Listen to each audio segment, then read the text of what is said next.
내 안에 선한 일을 시작하신 그 주님을 우리가 주목하며 바라봅니다. 내 안에 생명 주신 이가 그리스도이심을 우리가 믿고 그분을 찬양합니다.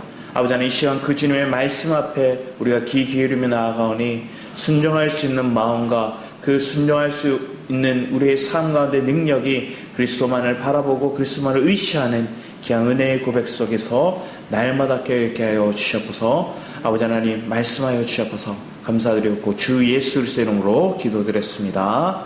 아멘. 이 시간 우리 함께 보실 말씀은 예레미야 17장입니다. 예레미야 17장 1절에서 4절까지의 말씀입니다.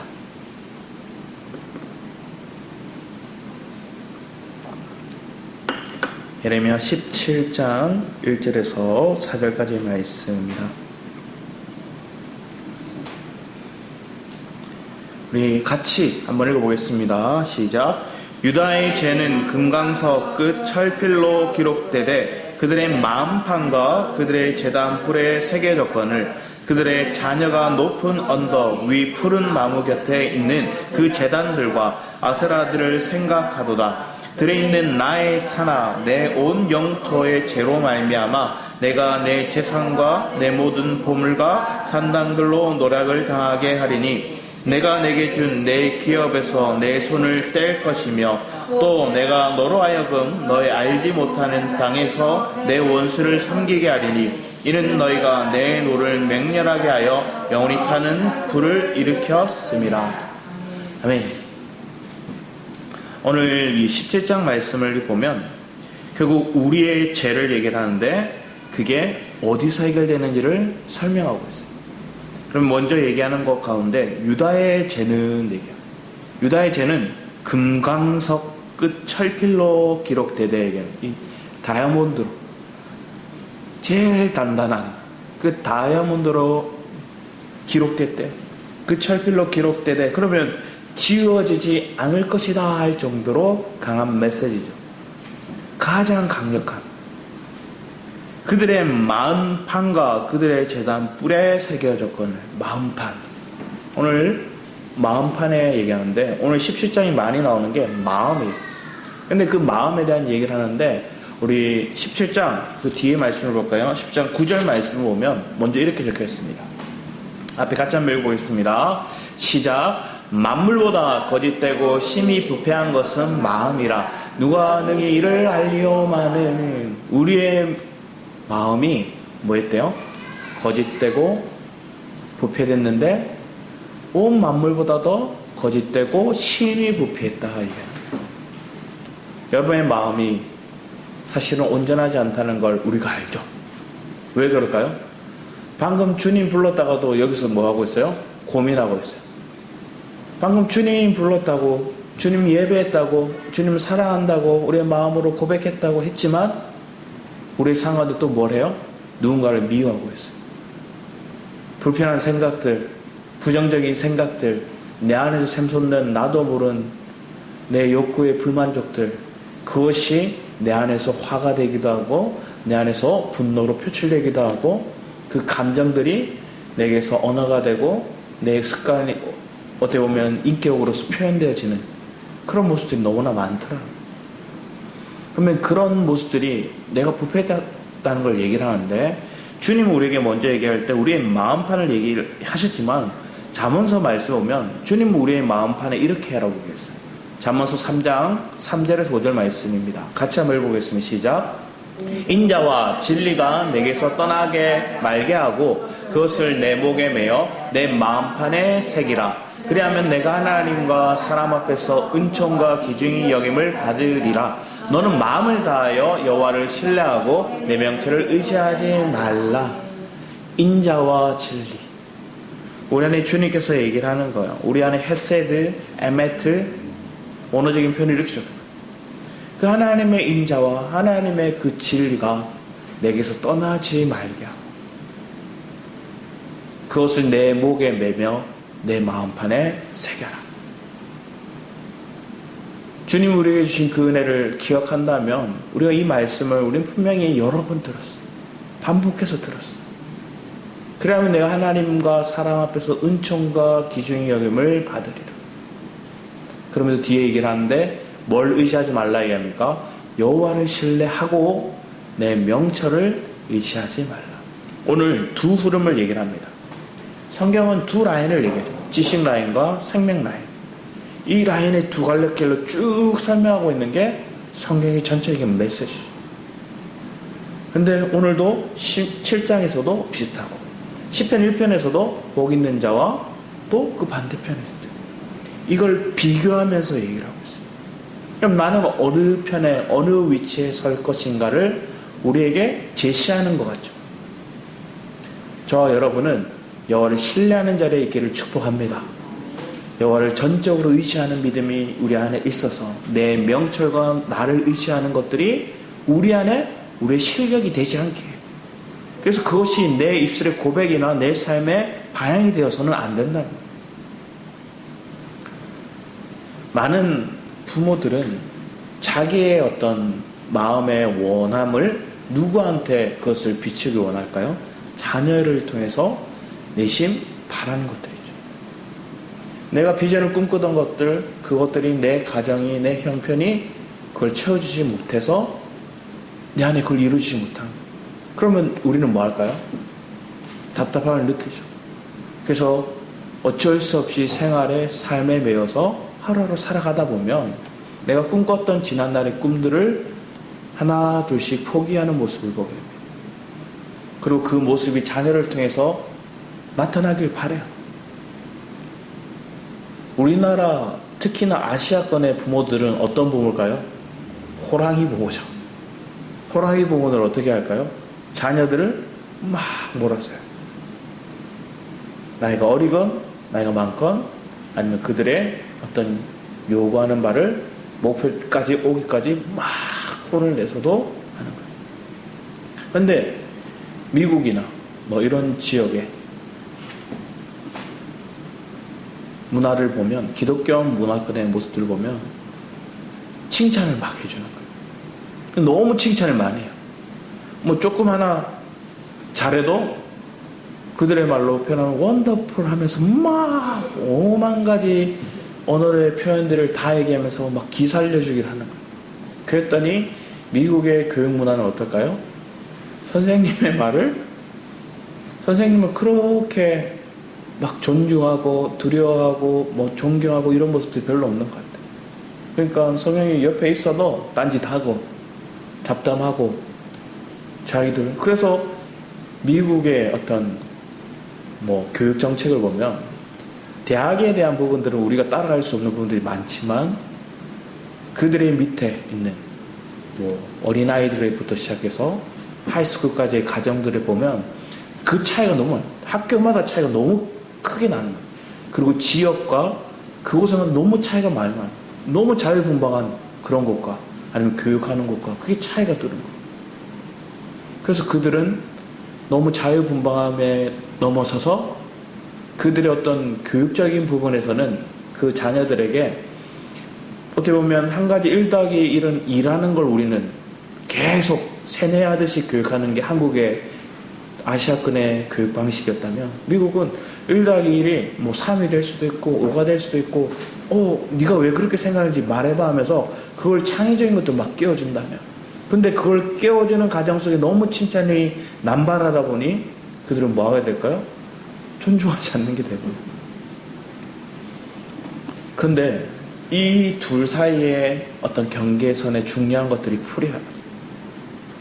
그래서 그 중간점을 찾아봤더니 뭐가 있을까요? 부모와의 대화가 너무나 중요하더라고요.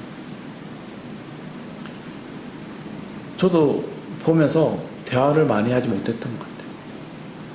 내 부모와도 대화하지 많이 못했던 것 같고, 그리고 내 자녀와도 대화를 하지만 너무 더 깊이 있는 대화를 못했던 것 같아요. 한 그 연예인 부부가 유튜브에 나와서 이런 얘기를 하는 거예요. 자기 자녀들이 사춘기일 때 그분 표현하는 거예요. 미쳐가지고 말할 때가 있습니다. 미쳐가지고 이상한 소리 막 할 때가 있습니다. 그때 잘 들어줘야 된다는 거예요. 그리고 잘 이상한 소리 막 이 얘기했다 저 얘기했다 뭐 흐름에 주제도 없고 그냥 그 엄마 말로는 미쳐가지고 사춘기에 말하는 것들이 막 쏟아낼 때 잘 들어주고 눈을 마주치고 호응을 해주는 거예요. 그리고 시간 조금 지났을 때 그 들었던 거 한 가지씩 네가 그때 그 친구랑 그렇게 했잖아 이 말을 해주면 이 아이가 내 부모가 나를 관심 가지고 있구나 존귀 여기 있구나 느낀다는 거예요. 거기에 덧붙여서 하지 말아야 될 것 중에 한 가지 뭐냐 그 아이가 막 미쳐가지고 막 얘기를 할 때 거기에 내가 토를 달고 그 말에 대해서 내가 뭔가 답을 주려고 그러고 그러면 안 된다는 거예요. 무조건 걔가 한 말을 힘들더라도 다 호응해 주면서 들어줘요. 그리고 그걸 기억해서 나중에 얘기를 해요. 그러면 이 아이는 그 부모와의 관계 속에서 대화가 부모는 나를 관심 가지고 주목하고 있고 내 의견을 존중하구나로 받아들인다는 거예요. 우리가 봤을 때는 저 쓸데없는 소리를 왜 저거 하고 있지? 저 이상한 말들을 왜 지금 이 상황에 하지? 이해되지 않지만 그것들을 받아들일 때 그 관계 속에서 조금 더 나은 모습들이 있더라고요. 그걸 들으면서 참 이전의 삶 속에서도 보는 거예요. 저 아이가 왜 저런 얘기를 할까? 이상한 소리 하면 그만해. 보통의 부모들 그렇게 얘기해요. 쓸데없는 소리 하지 마라. 이렇게 얘기하고 툭툭 잘라버려요. 근데 그런 자기 안의 얘기를 할 때 들어주는 습관들이 우리 안에 있으면 나중에 더서 그 아이가 그 얘기를 하게 된다고 얘기하더라고요. 저도 이걸 왜 봤냐면 하연이하고 조금 더 대화해 보려고 찾다가 뭐 어떤 게 있을까 찾다가 그게 보게 된 거예요. 여러분의 삶 속에 하나님이 주신 은혜를 따라 살아가지만 때론 우리는 지혜가 부족해서 그 지혜를 구하며 하나님을 의지할 때가 있죠. 하나님 의지하다가 기도하다 보면 누군가를 만나게 하시든 아니면 내가 책을 통해서든 뭔가의 깨달음이 우리 안에 삶 가운데 나타나는 거예요. 요즘 10대 아이들이 제일 좋아하는 거, 제일 중요하게 생각하는 거 1위가 뭘까요? 예전에는 부모였대요. 근데 그 부모가 한 계단 내려갔어요. 그럼 1위가 뭘까요? 재물이래요, 재물. 10대 애들도 돈이란 예전에 큰 좋은 대학교에서도 대학생들, 우리나라 엘리트라는 대학생들한테 얘기를 하는 거예요. 너희들이 만약에 지금 10억을 준다? 그러면 1년 동안 감옥에 갈 수 있겠니? 이렇게 하면 많은 아이들이, 생각보다 많은 아이들이 그렇게 하겠다 얘기하는 거예요. 감옥 가더라도 돈 받겠다 얘기하는 거예요. 우리에게 주어진 자유가 억압당하고 내 안에 어떤 범죄로 인한 그 삶의 모습들이 내 안에 올가미처럼 씌어진다 할지라도 돈만 내게 받으면, 나 돈만 생기면 그걸 기꺼이 하겠다 이거야. 이것이 오늘 이 시대를 바라보면서 얼마나 많은 문제가 일어나는지 보는 거예요. 약 10년 사이 어마어마하게 너무 많은 비극적인 일들이 이 한국 교회 가운데 일어났는데 그 중에 한 가지가 뭐냐면 대학교에 우리가 얘기하는 그 캠퍼스에 예수 믿는다고 얘기를 하고 그 믿음을 얘기하고 다니는 학생이 몇 프로일까요? 지금 3%래요. 이 3%면 세상에 미전도 종족이라고 얘기할 수 있는 지역입니다. 미전도 종족이라고 얘기할 수 있는 그게 다른 나라에 있는 게 아니라 오늘 한국 교회, 한국 대학에 있는 거예요. 점점 특히나 10대, 20대들이 빠져나가고 요즘은 30, 40대도 많이 빠져나간다 얘기해요. 그리고 점점 고령화되고 있는 모습들을 목회 데이터 연구소에서 그걸 조사해서 수치를 얘기해 주는데 급속도로 이게 막 진행되고 있더라고요. 기도 제목이죠. 그러면서 우리 안에 그 가정들 속에 있는 60대, 70대가 많아다 보니 그 중에 3분의 2 이상은 극우가 되고 있다. 3분의 1 이상의 극우의 모습을 나타내고 있다는 거예요. 그게 어디에 많으냐? 수도권에 많대요. 대형교회가 수도권에 많다 보니까.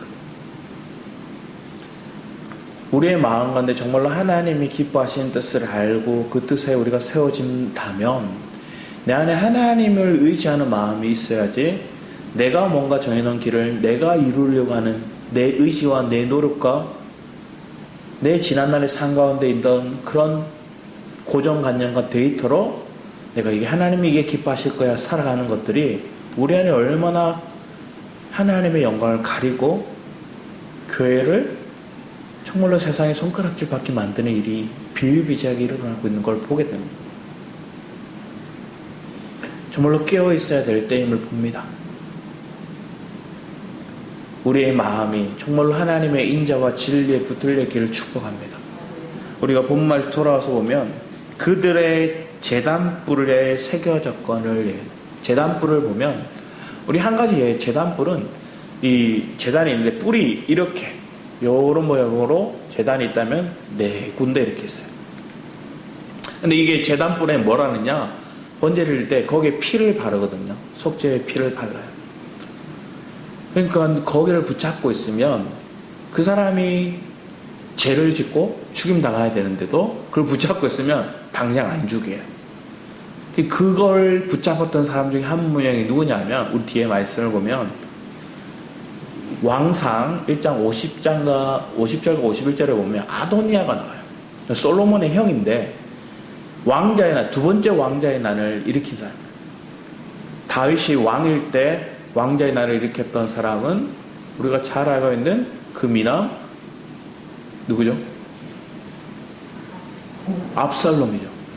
압살롬이 반역을 일으켰어요. 왕자의 난을 일으켰어요. 그러고 난 다음에 아버지가 죽었어요. 죽은 다음에 다시 자기가 왕이 되려고 사실은 다 솔로몬이 될 걸 다 했는데 거기에 누가 있냐면 아도니아와 아비아달과 그리고 요압이 이렇게 반역을 해요. 그리고 아도니아가 왕 되려고 했는데 결국은 못 됐어요. 사독과 분하야라는 그런 솔로몬의 지지 세력을 통해서 그걸 다 붙잡거든요. 그래서 그 아도니아를 봅니다. 아도니아가 솔로몬을 두려워하여 일어나 가서 제단 불을 잡으니 왜 솔로몬이 죽을 것 같아가지고 두려워가지고 제단에 가서 불 잡고 있는 거예요. 어떤 사람이 솔로몬이 말하여 이르되 아도니아가 솔로몬 왕을 두려워하여 지금 제단 불을 잡고 말하기를 솔로몬 왕이 오늘 칼로 자기 종을 죽이지 않겠다고 내게 맹세하기를 원한다. 이거 붙잡으면 못 죽이니까 얘기하는 거예요. 그런데 여기에 상징적인 의미 속에서 그 죄값을 치르지 않는 의미에서 이걸 잡은 거예요. 근데 오늘날 우리에게 이 번제단의 뿔은 거기에 바른 피는 우리에게 십자가죠. 예수의 십자가를 우리가 붙잡으면 믿기만 하면 우리는 더 이상 죄를 묻지 않는 거예요.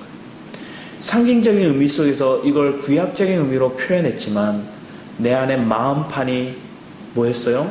오염되었어요. 죄를 풀어놨어요. 근데 그 단단히 굳었던 내 마음, 죄로 가득한 그 마음이 뭐로 우리가 해결될 수 있어요? 예수 그리스도의 십자가로, 예수 그리스도의 피로 깨끗하게 되었다는 거예요.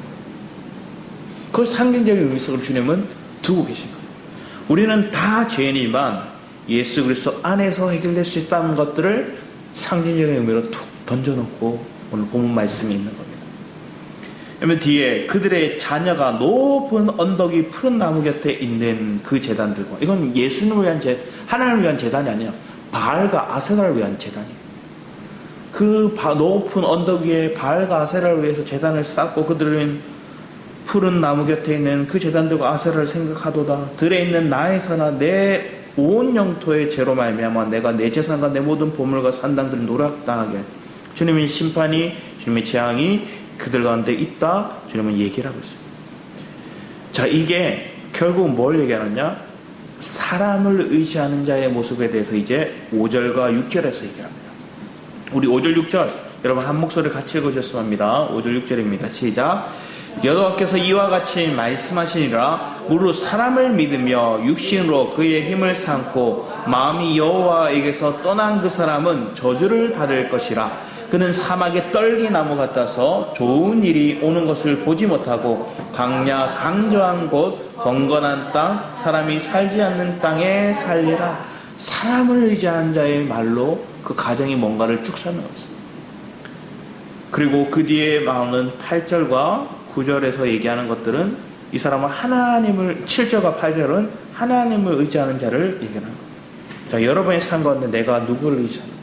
5절과 6절은 사람을 의지할 때 그는 저주를 받는데 그게 뭐냐? 황폐한 땅이 됩니다.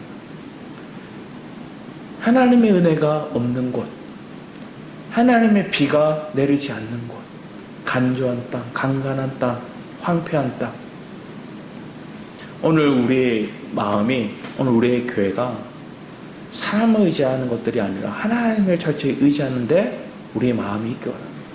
우리 사사기 말씀을 잠깐 볼까요? 사사기 6장 말씀입니다.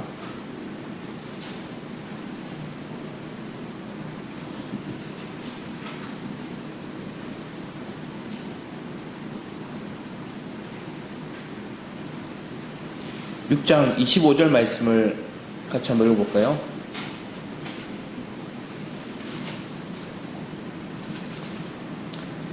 사사기 6장 25절에서 27절까지의 말씀입니다. 같이 한번 읽어보겠습니다. 시작. 그날 밤에 여호와께서 기드온에게 이르시되 내 아버지에게 있는 수소 곧 7년 된 둘째 수소를 끌어오고 내 아버지에게 있는 바알의 제단을 헐며 그 곁에 아세라상을 찍고 또 이 산성 꼭대기에 내 하나님 여호와를 위하여 규례대로 한 제단을 쌓고 그 둘째 수소를 잡아 내가 찍은 아세라 나무로 번제를 드릴지니라 하시니라. 이에 기드온이 종 10사람을 데리고 여호와께서 그에게 말씀하신 대로 행하되 그의 아버지의 가문과 그 성읍 사람들을 두려워함으로 이 일을 감히 낮에 행하지 못하고 밤에 행하자.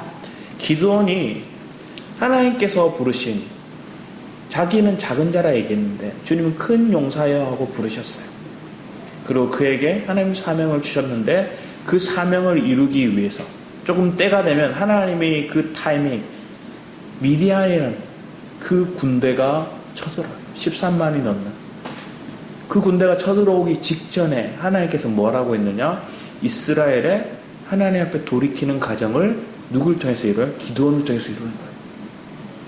기드온이는 한 사람을 세워서 그들의 정결 작업을 하는데, 오늘 기드온의 아버지가 나름 그 지역의 유지였고 나름대로 종교적인 어떤 권위를 가진 사람이에요. 기드온의 집에 바알의 상과 아세라 상이 있었대요. 그리고 이 시대는 엄청나게 미디안이 계속 뺏어갔어요. 재물을 계속 뺏어갔어요. 자, 그런데 여기에 뭐가 있어요? 수소가 있어요. 수소가 있는데 7년 된 둘째 수소라 얘기해요. 7년 동안은 이 소를 지키고 보호하고 있을 정도로 그 지역에 미디안이 계속 쳐들어왔는데 안 뺏겼어요. 잘 숨기고, 아니면 뺏기더라도 또 남은 재산이 있던 거죠. 그만큼 귀한 소예요. 그 시점에, 그 상황에 그들이 귀한 이 소를 하나님 앞에 제단에 올려드린 거예요. 자, 제단에 하나님에 쌓고 올려드리는데 그 이전에 뭘 하길 원했어요?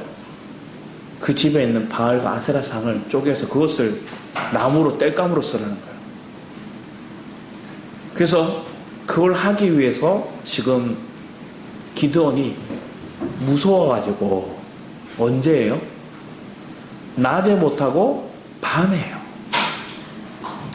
밤에 했다가 그걸 다 치르고 난 다음에 아침 일찍부터 사람들에게 막 소문이 퍼지는 거예요. 누가 바알과 아세라상을 이렇게 만드느냐? 어떤 놈이냐?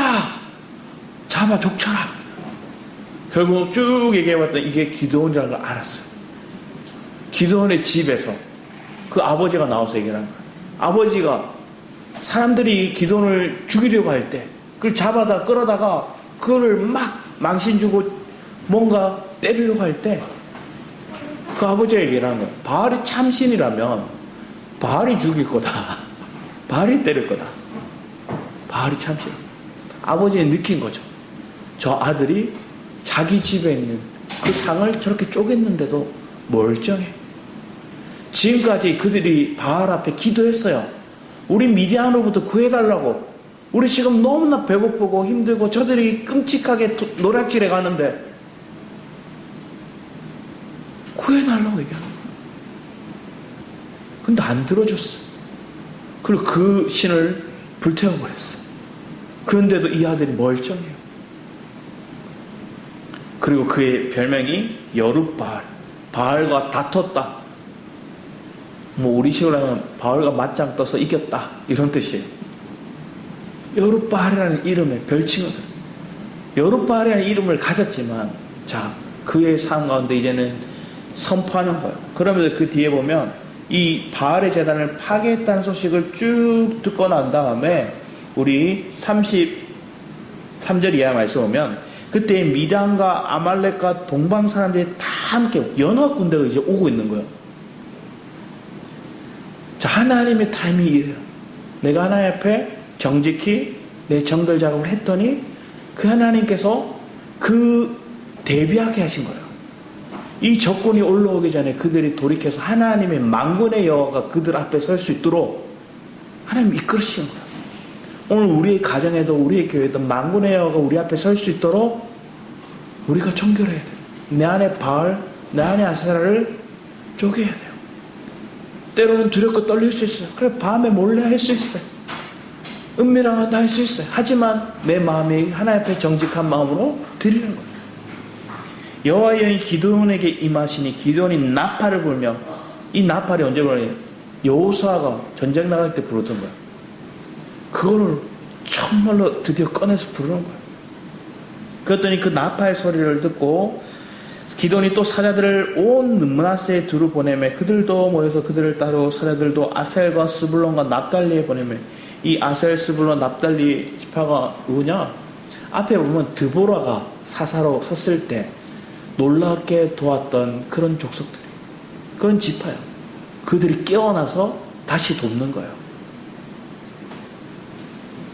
그러면서 쭉 모였잖아요. 자, 한번 생각해 보세요. 하나님의 영이 임했고 나팔 불고 그 앞에 바알가살 갓두고 막 다 했어요.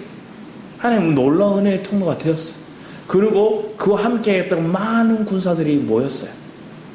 자, 그런데 이때 우리의 마음이 어떤 걸 보는 거예요? 우리의 마음이 불안한 거예요. 사실은 여기서는 기드온이 마음이 불안해요.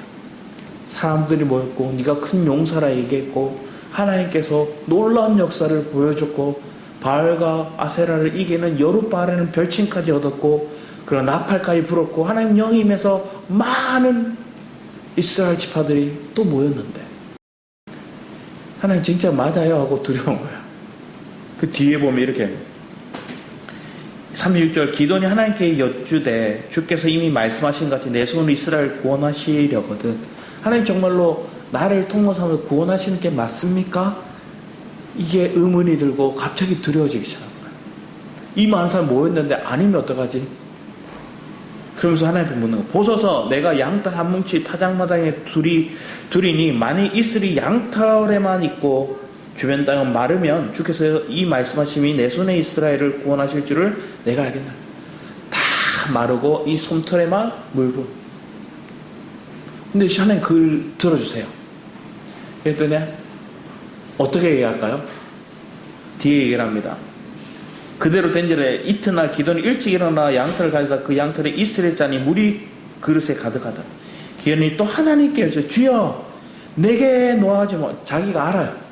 하나님 나 지금 민망한 거 아는데 하나님 정말로 하나님 놓아하실지도 모르는데 하나님 그렇게 들으셔. 놓아하지 마소서. 내가 이번만 이제 마지막이죠. 마지막입니다. 이번만 말하니 구하옵나니 내게 이번만 양털로 시험하게 해서 원하건대 이제는 양털만 마르고 양털 주변의 땅은 다 적게 해달라고. 하나님 이렇게 서원해요. 기도했더니 그 밤에 하나님이 그대로 행하시니 곧 양털만 마르고 그 주변의 땅에는 다 이슬이 있었더라.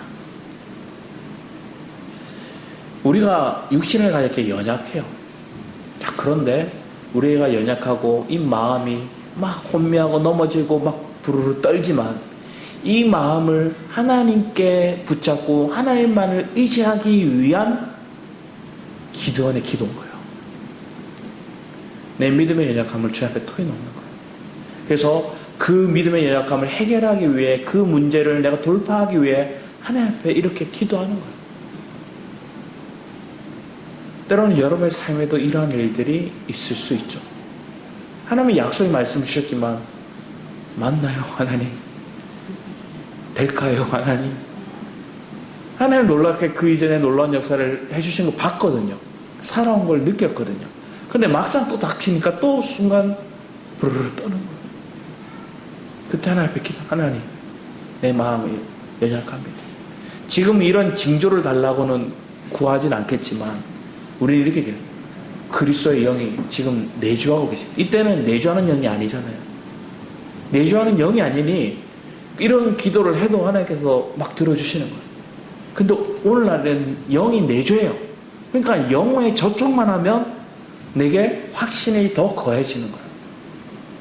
영의 임재만 느끼면 그 은혜만 내가 탁 회복되면 다시 나아갈 수 있는 거예요. 이런 막 징조를 해달라고 안 해도 하나님 내 마음의 믿음을 확신을 더 부어줄 수 있는 분이신 줄 믿습니다. 그분 오늘날 내주하고 계시기. 그러면서 결국은 사람을 의지하고 사람을 신뢰하는 사람들은 그들의 마음이 황폐해지고 메마른 거예요. 그러니까 그들에게서는 열매가 없어요.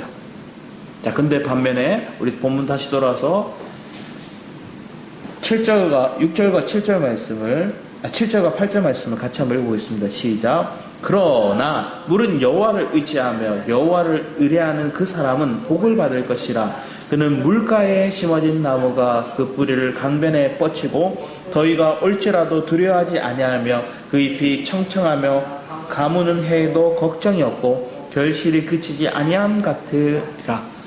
여러분의 삶이 이런 은혜의 삶이 될 줄 믿습니다. 시냇가에 심겨진 나무요. 내가 그 주님만을 의지하는 것, 그 십자가만을 의지하는 것, 그 예수의 보혈을 내가 바르고 마시고 뿌리고 그 보혈의 능력을 우리가 선포하며 나아갈 때 더 이상 내가 정죄받을 게 없고 죄로 인해 저들은 분명히 금강석으로 너희 죄를 새긴다 얘기했지만 다 씻어내가 할렐루야. 영상 보시면 깜짝 놀라겠어요. 뻥 소리가 나겠어요. 그 뒤에 말씀 이렇게 얘기합니다. 만물 그 뒤에 그는 물가에 심어진 나무가 그 뿌리를 강변에 뻗치고 더위가 올지라도 두려워하지 아니하니라. 더위가 온다는 거야. 우리에게 뜨거운 태양빛이 뜨거운 우리에게 아픔이 올 수 있다는 거야. 그렇지만 메마르지 않는다는 거야. 왜? 여러분의 뿌리가 시냇가에 쭉 뿌리 내려졌거든요. 내 마음이 주님께 그 은혜에 탁 뿌리 내려지면 뜨거운 태양빛이 와도 내가 메마름이 아닌 그 물을 더 빨아당기는 거예요. 더 생기 있어지는 거예요. 더 은혜의 자리로 가는 거예요. 더 주님 앞에 엎드리는 거예요. 그런 믿음을 가진 성도가 오늘 우리의 교회 가운데 있음을 믿습니다. 저와 여러분이 그런 믿음으로 주님 앞에 나아감을 고백합니다. 그럼 이런 성도들이 모이면 더 쭉 땡기면 이게 나만 누리는 게 아니라 내 옆에 있는 사람에게도 흘러가는 거예요.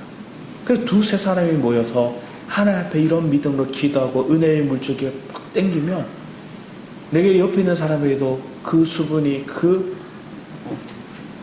목마름을 해결할 수 있는 은혜가 그들에게 나가는 거예요.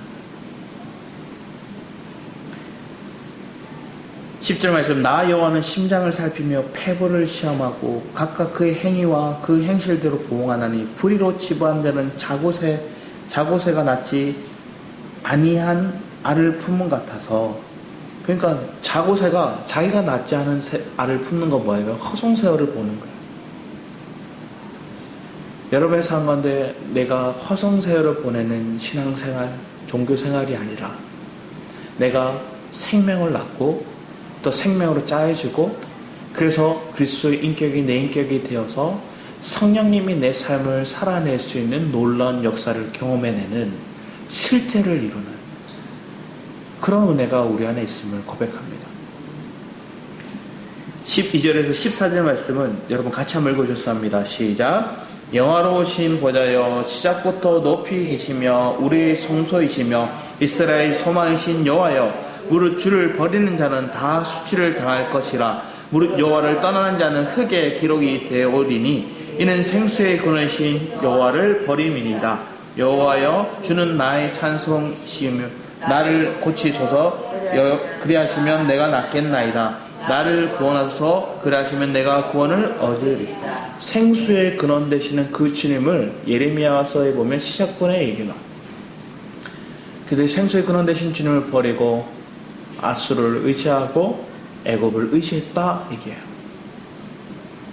오늘 우리는 내가 의지하는 대상이 사람이 아니라 전적으로 하나님을 의지하는 삶이 된다는 게 왜 축복인가? 그래서 14절에 나와요. 내가 여호와를 의지하고 그분이 나의 생수가 되셨기에 여호와 주는 나의 찬송이십니다. 나를 고치소서. 여호와 라파 얘기하는 거예요. 이 여호와 라파의 원어적인 의미 속에 보면 고치다, 치료하다는 의미도 있지만 더 나아가서 온전케 하다 얘기해요. 주님 우리를 온전케 하시는 거예요. 그리하면 내가 낫겠나이다. 나를 구원하소서. 그리하시면 내가 구원을 얻으리다. 나의 구원이 주님이신 거예요. 메시아가 나의 구원이 되심을 고백하는 거예요. 우리에게 그런 은혜의 삶으로 사실은 예레미야는 그 이전까지 재앙이다 얘기했지만 여기에 개인적인 단어로 그들에게 살 길이 어디 있는가를 툭 제시해 주십니다. 단체적으로 볼 때는 하나님의 심판과 재앙에 대해 쭉 얘기했지만 오늘 17장에 와서 그 예언의 말씀으로 심판에 대한 재앙에 대한 예언의 말씀 쭉 얘기하다가 17장에 와서 그들에게 하나님의 구원이 개인적으로 어떻게 이루어지는지를 툭 던져주십니다. 내가 여호와를 의지하라. 사람을 의지하지 마라. 저 애굽을 아수르를 의지하지 마라. 내가 의지하는 대상이 그리스도가 되고 내가 의지하는 한 분 그 주님만을 바라보게 됨이 우리에게 놀라운 힘이요 구원이요 우리의 소망이 될 줄 믿습니다. 우리 뒤에 말씀을 한번 볼까요? 에스겔서 11장 19절 20절 말씀을 보면 이렇게 얘기합니다. 내가 그들에게 한 마음을 주고 그 속에 새 영을 주며 그 몸에 돌 같은 마음을 제거하고 살처럼 부드러운 마음을 줘 내 율례를 따르며 내 규례를 지켜 행하게 하리니 그들은 내 백성이 되고 나는 그들의 하나님이 되리라. 우리의 마음판이 정말로 온전치 못하고 굳어 있었는데 거기에 하나님의 은혜가 부어지는 내가 하나님을 의지했더니 그분이 나의 시냇가에 심겨진 나무처럼 내 안에 은혜의 물줄기가 내게 부어졌더니 내 마음이 부드러워지는 이 말씀을 더 구체적으로 얘기한 게 36장이죠. 에스겔 36장 우리 말씀을 보겠습니다. 36장 26, 27절입니다. 또 새 영을 너희 속에 두고 새 마음을 너희에게 주되 너희 육신의 굳은 마음을 제거하고 부드러운 마음을 줄 것이며 또 내 영을 너희 속에 두어 너희에게로 내 율례를 행하게 하리니 너희가 내 규례를 지켜 행할지라. 결국은 내 안에 그 하나님의 은혜가 들어오고 내 마음이 영으로 영의 마음으로 바뀌며 육에 속한 마음 영에 속한 사람으로 바뀌게 될 때 그 성령의 임재가 내 마음을 주장할 때 내 마음이 굳었던 생각들 고착화되어 있던 고정관념들 내 안에 종교의식들 내가 아니면 안 된다 생각했던 그 모습들이 다 제거되어지고 전적인 하나님의 은혜로 하나님의 그 생명으로 흘러가는 거예요. 그래서 어떤 사람들은 이거 아니면 안 돼 막 단호한 사람들이 있어요. 그러면 그 사람은 다른 사람들이 볼 때 어떠한 거예요? 다 수준 미달로 보여요. 그럼 그 사람들이 어떻게 대할까요? 자기 밑으로 아니면 저 믿음 없는 사람으로 대해버리는 거예요. 하나님의 훈련하심이 다 다르고 하나님의 때가 다르고 하나님의 세우심이 다 다른데 그걸 나는 모른 채 그냥 내 고착화된 생각으로, 고착화된 종교의식으로 막 하는 거예요. 어떤 분이 그런 얘기를 하더라고요. 내가 교회를 떠나 있다가 코로나를 겪으면서 마음이 힘들고 사업도 잘 안 되고 해서 교회를 찾아갔대요. 근데 놀라운 사실은 자기가 떠나왔던 15년 전 그때의 교회 모습이, 그리고 그가 처음 신앙생활 했던 30년 전 그 교회 모습이 하나도 안 바뀌고 똑같더라. 그래서 한 2번 가고 안 갔다 얘기하는 거예요. 어떤 애들은 교회가 자꾸만 교회만을 막 얘기하고 그런 종교적인 색깔들을 막 나타내니까, 그리고 정치적인 색깔들을 막 나타내니까 차라리 천주교로 가자 하고 천주교를 갔더니, 그때 그걸 웃겼어요. 천주교에 갔더니 여기가 더 진짜더라. 오늘날 우리는 두렵고 떨림으로 들어야 되죠. 너무나 많은 거짓 선지자들이 있는 거죠. 교회에서는 저기 마지막 때 그 하나님 앞에 범죄한 세력들, 그들이 천주교다 얘기하는데 실상은 오늘날 한국 교회에 더 많다는 거예요. 목회자들 가운데 더 많다는 거예요. 자기가 하나님 된 사람들이 더 많아요.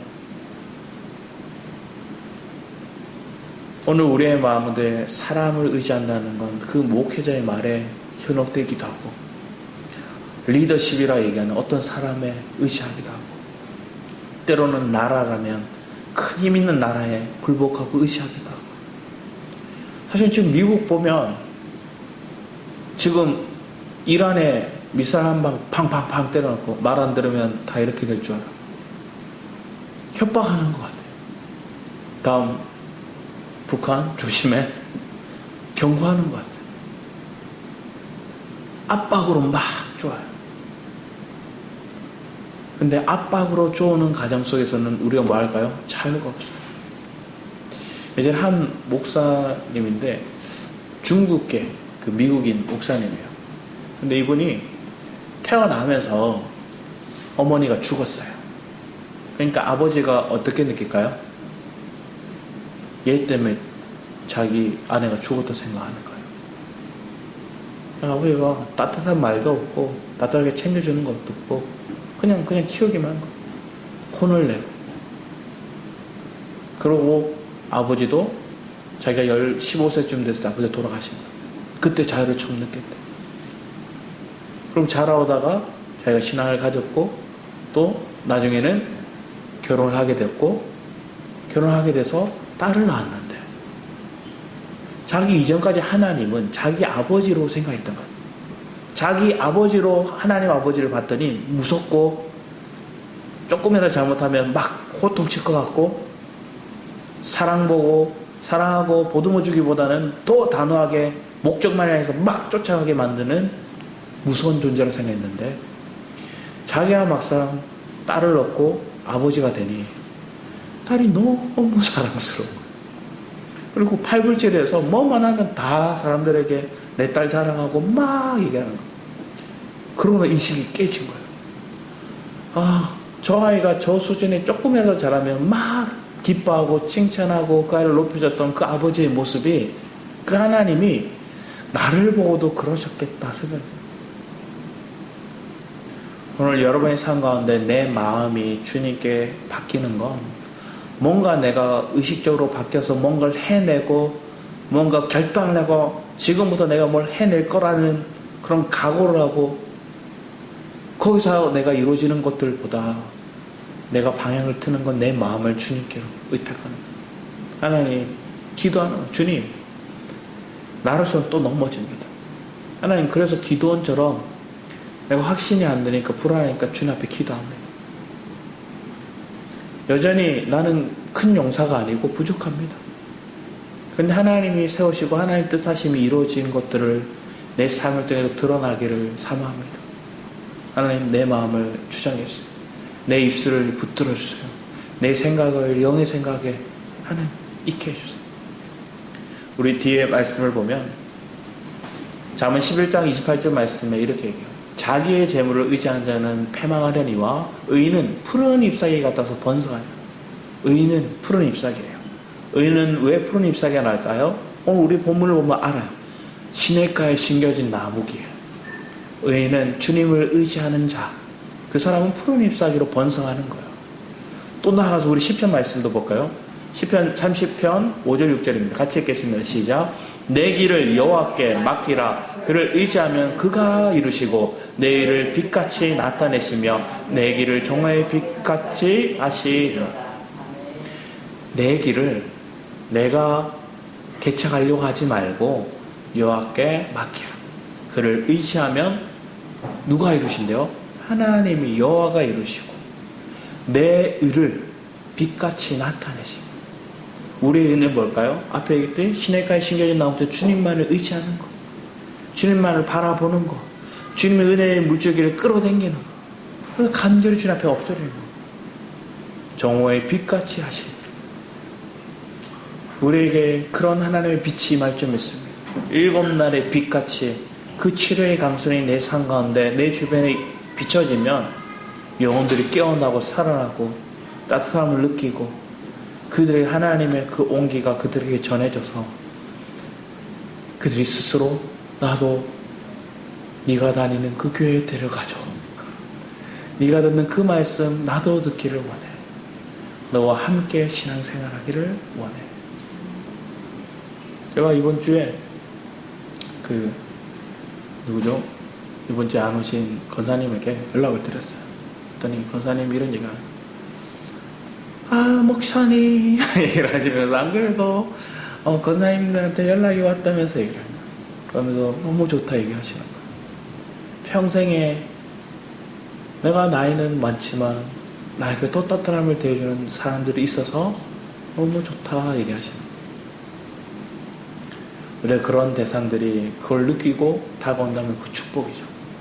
근데 이 영향력이 내가 좋아하고 내게 도움이 되고 내가 사랑하고 내가 오랜시간 알아왔던 사람에 국한된 것들이 아니라 이게 더 넓어질 수 있는 은혜가 우리에게 부어지길 축복합니다. 그건 내 역량 밖의 일들을 해나가야 되기 때문에 두렵고 떨릴 수 있어요. 그럼 기드온처럼 하나님 의지하면 그 하나님이 오늘 우리 교회 가운데 바알과 아세라를 깨부수게 하시고 내 마음 가운데 바알과 아세라를 깨부수게 하시사 내가 먼저 정결해졌더니 하나님의 만군의 여호와가 내 편이 되어서 저 미디안의 군대와의 전쟁에 승리케 하십니다. 그 승리를 맛보는 우리 예배될 성도들 저와 여러분이 되기를 축복합니다. 함께 기도하도록 하겠습니다. 아버지 하나님 감사드립니다. 주님이 우리를 온전케 하심을 믿습니다. 주님이 우리를 구원하심을 믿습니다. 주님이 우리를 승리케 하시고 자유케 하심을 믿습니다.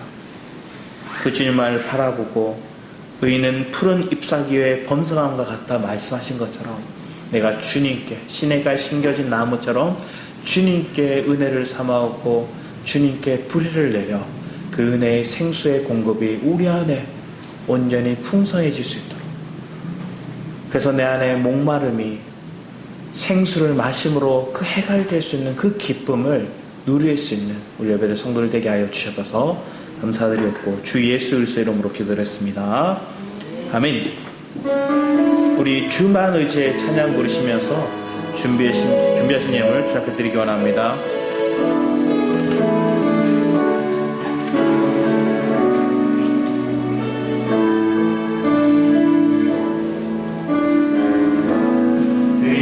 의지했던 모든 것 변해가고 어긋난 마음이 거듭나네.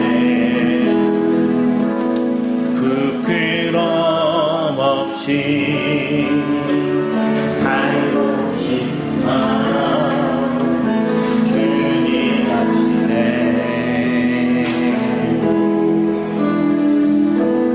모든 일을 선으로 이겨내고 죄의 유혹을 따르지 않되 나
되기를 축복합니다. 보이지 않아도 주님 따르겠습니다. 내 평생 주님을 찬양하기 원합니다. 왜 찬양할 수 있나요? 주님 우리와 함께 하심을 우리가 은혜로 알기 때문에, 우리의 걸음에 주님이 함께 걸어가심을 믿기 때문에, 만군의 여호와가 앞서 나가시기에 우리의 대적이 다 이미 패배하였고, 우리 입술에는 승전과 우리의 개성과 그 하나님의 은혜 찬양이 넘쳐나는 그 놀라운 고백들이 우리 안에 있을 줄 믿습니다. 그걸 고백함으로 지금 보이는 상황, 지금 거꾸로 가는 것처럼 보이고 때로는 막막해 보이는 그 상황, 안 될 것 같은 그런 미혹들이, 그런 두려움이 우리에게 스물스물 올라올 때 주님을 의지함으로 주님 앞에 다시금 엎드려 내가 시냇가에 심겨진 나무처럼 그 주님께 물질기를 공급받는 그 은혜를 우리가 풍성히 누리는 이 시간 되기를 축복합니다. 우리 주여 일창하며 기도하도록 하겠습니다. 주여